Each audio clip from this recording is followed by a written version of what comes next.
Mwaka 1981 ndani ya jengo la mahakama nchini Ujerumani, ukimya ulikuwa mzito kama jiwe. Kila pumzi ilisikika, kila macho yalikuwa makini. Hakuna aliyejua kwamba muda mfupi baadaye historia ingeandikwa kwa wino, bali kwa sauti ya risasi.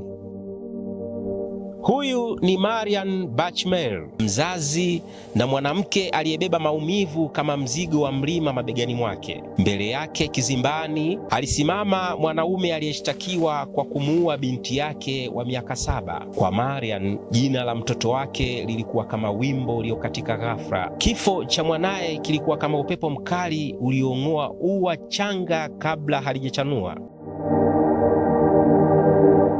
Mahakama ilipoanza kusikiliza ushahidi, sheria ilizungumza kwa sauti tulivu, lakini ndani ya moyo wa mama kulikuwa na bahari iliyochafuka. Mawimbi ya huzuni yaligongana kama miamba ya hasira, na ghafla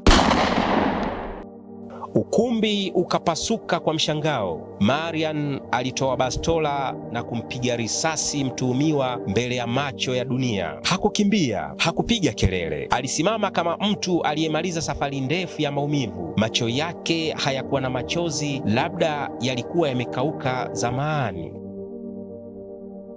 Tukio hili liligawanya jamii kama kuni iliyopasuliwa kwa shoka. Wapo waliomwona kama mama aliyelipiza kisasi kwa uchungu usiovumilika. Wengine walisisitiza haki haiwezi kujengwa juu ya bunduki.